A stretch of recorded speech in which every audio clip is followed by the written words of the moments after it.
Assalamualaikum warahmatullahi wabarakatuh. Berikut ini saya akan memaparkan bahan tayang terkait tugas individu agenda 3 mengenai Smart Governance.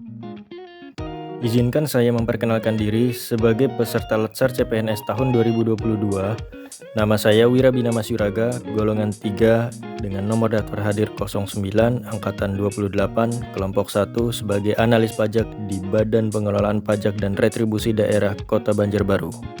Smart Governance adalah salah satu dari 6 dimensi pelaksanaan Smart City yang menunjukkan bagaimana pemerintah daerah menjalankan proses pemerintahan dan pelayanan kepada masyarakat, yang mana Smart Governance ini berhubungan dengan: pertama, tata kelola pemerintahan cerdas yang bertujuan untuk mewujudkan peningkatan kinerja pelayanan publik, kinerja birokrasi pemerintah, dan kinerja efisiensi kebijakan publik.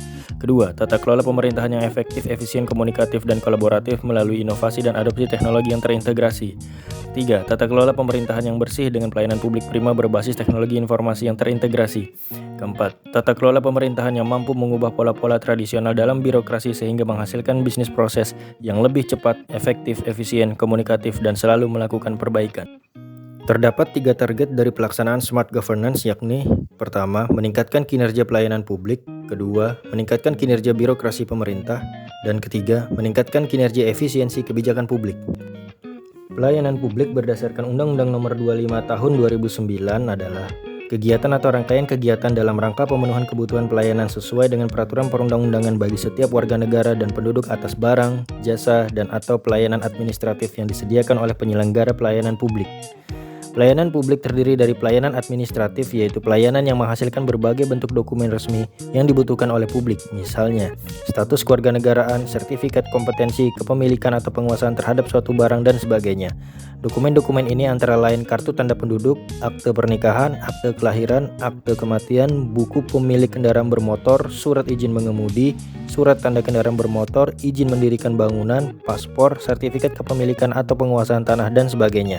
Kedua, pelayanan barang, yakni pelayanan yang menghasilkan berbagai bentuk atau jenis barang yang digunakan oleh publik, misalnya jaringan telepon, penyediaan tenaga listrik, air bersih, dan sebagainya.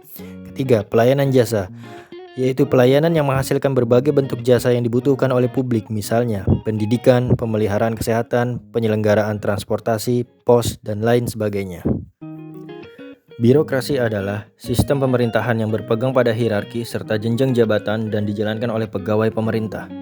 Indikator pelaksanaan manajemen birokrasi yang efisien terdiri dari: pertama, akuntabilitas birokrasi, yaitu ukuran yang menunjukkan apakah aktivitas birokrasi publik atau pelayanan yang dilakukan oleh pemerintah sudah sesuai dengan norma dan nilai-nilai yang dianut oleh masyarakat dan apakah pelayanan publik mampu mengakomodasi kebutuhan masyarakat yang sesungguhnya.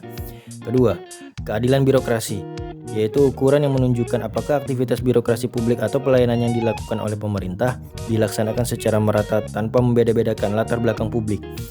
Dan yang ketiga, transparansi birokrasi dalam standar penyelenggaraan pelayanan publik, yaitu segala kegiatan pelayanan yang dilaksanakan oleh penyelenggara pelayanan publik sebagai upaya pemenuhan kebutuhan penerima pelayanan maupun pelaksanaan ketentuan peraturan perundang-undangan yang bersifat terbuka, mudah, dan dapat diakses oleh semua pihak yang membutuhkan serta disediakan secara memadai dan mudah dimengerti oleh semua penerima kebutuhan pelayanan.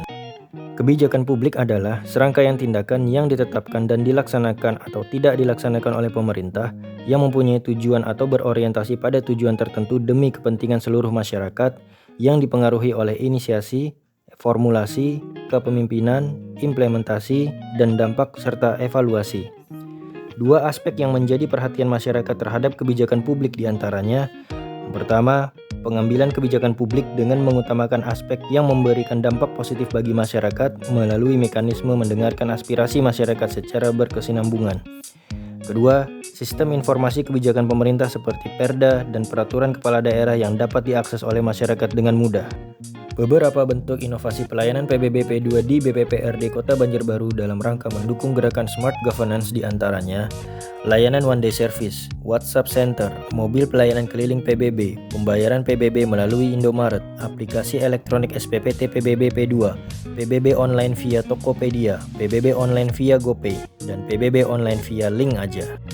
Berikut ini adalah contoh sosialisasi gerakan Smart Governance di aplikasi dan sosial media yang dilaksanakan oleh BPPRD Kota Banjarbaru. Yang pertama, sosialisasi pembayaran PBB P2 via GoPay melalui IG BPPRD. Yang kedua, sosialisasi layanan WhatsApp Center. Yang ketiga, sosialisasi program apresiasi berhadiah sepeda motor terhadap wajib pajak yang membayar PBB P2. Dan yang keempat, sosialisasi aplikasi ISPPT Kota Banjarbaru.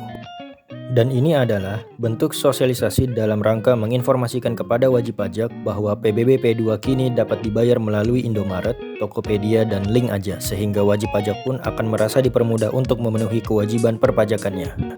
Demikian paparan materi ini saya sampaikan. Atas perhatiannya saya ucapkan terima kasih.